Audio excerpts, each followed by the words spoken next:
क्या एक Indian rupees $1 के बराबर हो सकते हैं? अगर हाँ तो हमारे ज़िंदगी में क्या असर पड़ेगा, इन दोनों करेंसी की वैल्यू सेम हो जाएगा तो। बड़ा ही इंटरेस्टिंग खेल है जो यूएस डॉलर और इंडियन रुपीस को लेकर चलता है। एक जमाना था जब हमारे पॉलिटिशियन इस चीज़ को लेकर वादे किया करते थे, हमें वोट दो, हम रुपए की वैल्यू बढ़ा देंगे, हम जब पावर में आएंगे तो 40 रुपये $1 के बराबर कर देंगे। ऐसा कुछ नहीं हुआ और भी दिन प्रतिदिन रुपए की वैल्यू कमज़ोर होती चली गई। इस हद तक कि आज के दिन 84 रुपीज़ टच करने को हो रहा है डॉलर। ये बात पिछले कुछ सालों का नहीं है, जब से देश आज़ाद हुआ है तब से रुपए की वैल्यू कमज़ोर ही होती चली आ रही है दिन प्रतिदिन। ऐसा क्यों हो रहा है? क्या होगा अगर $1 $1 के बराबर हो जाएगा तो आइए जानते हैं आज के इस एजुकेशन वीडियो में। बिल्कुल शुरू से शुरू करते हैं। दो करेंसी के बीच में जो ये कन्वर्जन रेट होता है इसे एक्सचेंज रेट कहते हैं। मैनुअली 3 तरह के एक्सचेंज रेट होते हैं: fix exchange rate, floating exchange rate, manage exchange rate. Fix exchange rate का मतलब है कि सरकार कंट्रोल करती है कि करेंसी का एक्सचेंज रेट, कन्वर्जन रेट क्या होगा। फ्लोटिंग एक्सचेंज रेट का मतलब है कि मार्केट में जो सप्लाई और डिमांड है उसकी बेसिक पर करेंसी का एक्सचेंज रेट घटते बढ़ते रहते हैं। आखिर ये बदलते कैसे हैं, इसे एग्जाम्पल से समझते हैं। मान लो कि आप और मैं ये दोनों अलग अलग आइलैंड पर अकेले रहते हैं। हम अपनी आइलैंड पर अलग अलग चीज़ें उगाते हैं और आप अपनी आइलैंड पर अलग अलग चीज़ें उगाते हो। आप अपने आइलैंड पर टमाटर उगाते हो, हम अपने आइलैंड पर प्याज उगाते हैं। हम दोनों अपनी अपनी करेंसी बनाते हैं। आप अपनी करेंसी बनाते हो टमाटर कोइन। आप अपने आइलैंड पर 100 टमाटर उगाए तो आपके पास हैं 100 टमाटर कोइन। हम अपनी करेंसी बनाते हैं जिसका नाम मैं देता हूँ प्याज कोइन। मैं भी 100 प्याज उगाया, मेरे पास भी 100 प्याज कोइन है। हम चाहते हैं कि हमारे करेंसी के बीच में कन्वर्जन रेट और एक्सचेंज रेट सेम रहे। अब कुछ महीने गुजरते हैं, आप ज़्यादा मेहनत करते हो, अगले साल 100 टमाटर के जगह 200 टमाटर उगाते हो। लेकिन मैं मेहनत नहीं करता हूँ, मैं सिर्फ 100 प्याज ही उगा पाता हूँ। अब आपके करेंसी का वैल्यू बढ़ गया है क्योंकि आपके पास 100 टमाटर कोइन ही अवेलेबल थे। क्योंकि सिक्के तो बढ़े नहीं हैं तो आपके लिए एक सिक्के की वैल्यू 2 टमाटर के बराबर हो गए हैं। तो आप उसे एक्सचेंज करना चाहेंगे तो अब 1 टमाटर कोइन की वैल्यू 2 प्याज कोइन के बराबर हो गए हैं। क्योंकि मेरे पास पहले से ही 100 प्याज कोइन था और आज भी 100 प्याज कोइन है। मान लो कि 200 के जगह 2000 टमाटर उगाए और आप टमाटर से पिज़्ज़ा भी बनाना सीख लिए। अब कोई तीसरा आदमी आता है, हम दोनों के आइलैंड से होते हुए गुजरता है।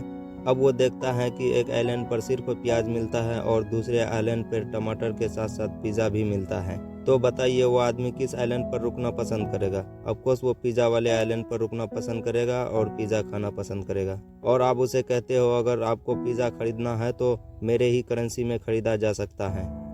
तो अब वो क्या करेगा? उसे तो पिज़्ज़ा खाना है, तो वो आपके टमाटर कोइन खरीदेगा जिससे वो पिज़्ज़ा खरीद सके।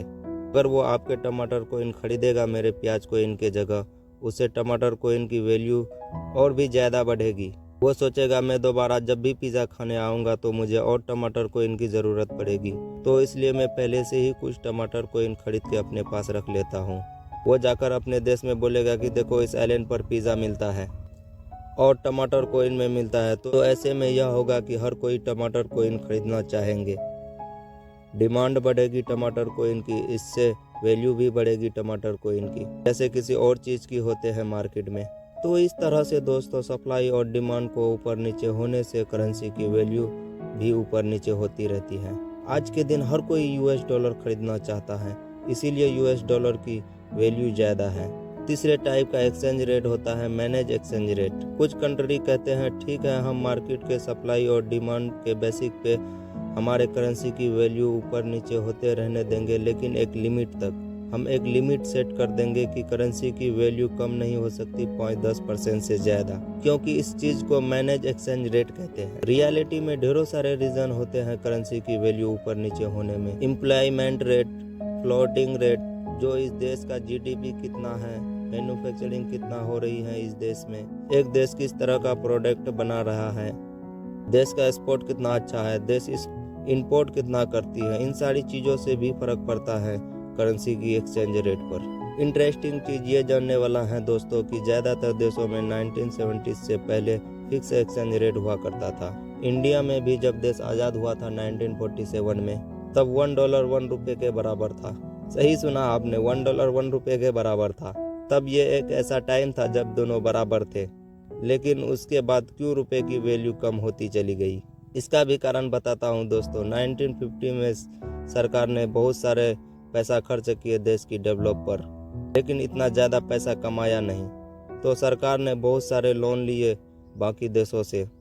जब ज़्यादा पैसा था नहीं सरकार के पास लोन चुकाने के लिए, तो सरकार ने रुपए को डीवैल्यू कर दिया। अब ये कैसे काम करता है? मान लो कि मैं आपसे 100 रुपये लोन लेता हूँ और इसे मैं पूरा खर्च कर देता हूँ। अब मैं वापस लोन कैसे चुकाऊँगा? मेरे पास तो पैसा है नहीं। लेकिन ये ध्यान रखिए कि मैं रुपए को कंट्रोल कर सकता हूँ, मैं रुपए की वैल्यू कंट्रोल कर सकता हूँ, क्योंकि मैं इंडियन सरकार हूँ। तो मैं क्या करता हूँ, मैं और ज़्यादा पैसा प्रिंट करना शुरू कर देता हूँ। मैं और ज़्यादा पैसा प्रिंट करूँगा तो पैसे की सप्लाई बढ़ेगी, और पैसे की सप्लाई बढ़ेगी तो करेंसी की वैल्यू नीचे गिर जाएगी। मैं इस लेवल तक पैसा प्रिंट करता हूँ कि जो पैसा 1 रुपये की वैल्यू थे, जो आज 10 रुपये की वैल्यू के बराबर हो चुकी है। इस हद तक पैसा का वैल्यू गिर चुका है। मेरे पास जो 25 रुपये थे वो 250 रुपये अब हो गए हैं। तो 50 रुपये में से 100 रुपये लौटा देता हूँ, ये लो आपके लोन वापस। इस तरह से काम करती हैं करेंसी की डिवैल्यूएशन। उसके बाद 1960 से 1970 तक आते आते बहुत सारे जंग हुई। कहीं पर इंडो पाकिस्तान हुआ तो कहीं पर इंडो चाइना हुआ। फिर से देश को भारी नुकसान सहना पड़ा, बाकी कंट्री से लोन लेना पड़ा। देश को इकोनॉमी बूस्ट करने के लिए बाहर देश की इन्वेस्टमेंट की ज़रूरत थी। और बाहर देश की इन्वेस्टमेंट कब आती है? जब देश में उनको कुछ प्रॉफिट दिखता है कि इस देश में कुछ चीज़ें सस्ती मिल रही हैं, इसलिए मैं इस देश में इन्वेस्ट करना चाहता हूँ। इसी रीजन से सरकार ने फिर से एक्सचेंज रेट को बदलकर $7 के आसपास कर दिया। और 1973 में एक बहुत बड़ी ऑयल क्राइसिस आई दुनिया में, जिसके वजह से जो ऑयल इनपुट करता था जो इंडिया बाकी देशों से, वो महंगा पड़ गया। इसी वजह से इंडियन करेंसी की वैल्यू और नीचे गिर गई। और इसके बाद 1984 में देश के प्रधानमंत्री इंदिरा गांधी की हत्या कर दी गई, जिसके वजह से देश की इकोनॉमी पे भरोसा था दूसरे कंट्री के इन्वेस्टमेंट के, वो और नीचे गिर गया। तो इसीलिए 1990 तक आते आते $1 17.50 रुपीज़ के बराबर हो गया था। उसके बाद सबसे बड़ा झटका लगा इंडियन इकोनॉमी को 1991 में, बहुत बड़ी नुकसान। देश में जीडीपी सुधार एक पॉलिसी बनाई गई और 1994 तक देश की करेंसी को फ्लोटिंग एक्सचेंज रेट पर रख दिया गया। इसके बाद जो भी डिमांड और सप्लाई के चेंजेस होते थे मार्केट में, उसके साथ साथ रुपए की वैल्यू भी बदलती तो क्या, रुपए डी वैल्यू होता ही रहा दिन प्रतिदिन। अब बात करते हैं दोस्तों, क्या होता अगर $1 1 रुपये के बराबर होता? हो नहीं सकता, लेकिन आप इसे इमेजिन करके देखो, अगर ऐसा होता तो क्या होता। सबसे पहली चीज़, आपके लिए दुनिया घूमने में बड़ा ही आसान हो जाता। जब भी आप यूएस और यूरोप में छुट्टी मनाने जाते, इतने पैसे खर्चे नहीं करने पड़ते, लाखों के जगह हज़ारों में कम हो जाता एक लग्जरी छुट्टी मनाने में।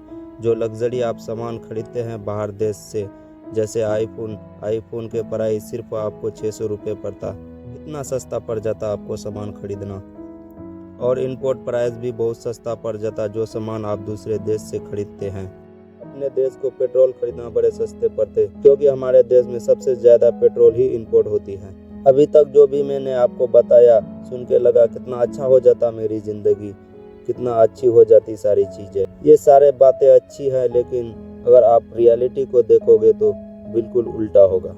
अगर $1 1 रुपीज़ के बराबर हो जाएगा तो इसका मतलब ये भी होगा कि कोई भी यूएस कंट्री की इन्वेस्टमेंट इंडिया में आएगी ही नहीं, क्योंकि जो भी यूएस कंपनी इंडिया में इन्वेस्ट करना चाहती हैं वो इसलिए चाहती हैं कि उन्हें इंडिया में चीप लेबर मिलते हैं। इंडिया में लोगों को एम्प्लॉय करना काफ़ी सस्ता पड़ता है।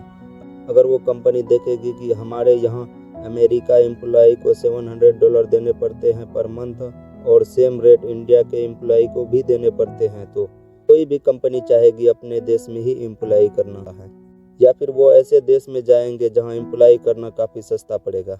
इंडिया में तकरीबन 60% जीडीपी कंट्रीब्यूशन सर्विस सेक्टर से ही आता, और सर्विस सेक्टर 27% एम्प्लॉय देता है इंडिया को। और सर्विस सेक्टर है क्या? मैनुअली आईटी सेक्टर से ही बनता है। जो बाहर देश के कंपनी ने इंडिया में ऑफिसेस खोल रखे हैं और कॉल सेंटर सेटअप कर रखे हैं, और बाकी सेक्टर में लोगों को काम दे रखे हैं। अब इन कंपनी के लिए मेंटेन करना बहुत महंगा पड़ेगा।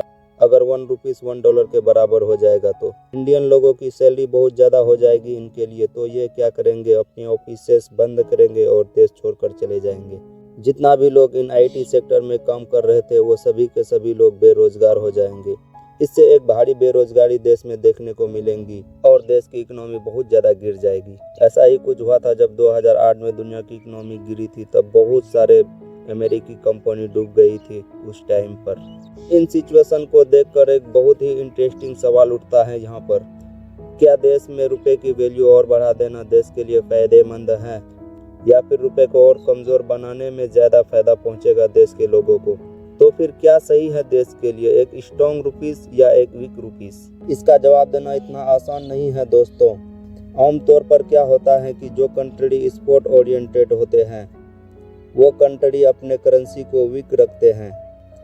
मतलब जो कंट्री बहुत ज़्यादा सामान दूसरे कंट्री को बेचते हैं, जैसे कि चाइना हो गया, चाइना मैन्युफैक्चरिंग बहुत ज़्यादा करती है।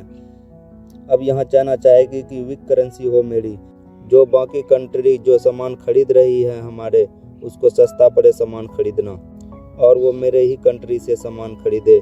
इसीलिए चाइना जैसे कंट्री के लिए एक वीक करेंसी अच्छी चीज़ है। दूसरी तरफ एक्सपोर्ट ओरिएंटेड कंपनी है जिसकी करेंसी स्ट्रांग हो, क्योंकि वो सामान बाकी देशों से खरीदने लग रहे हैं। उनकी करेंसी स्ट्रांग होगी तो सामान खरीदना सस्ता पड़ेगा बाकी कंट्री से।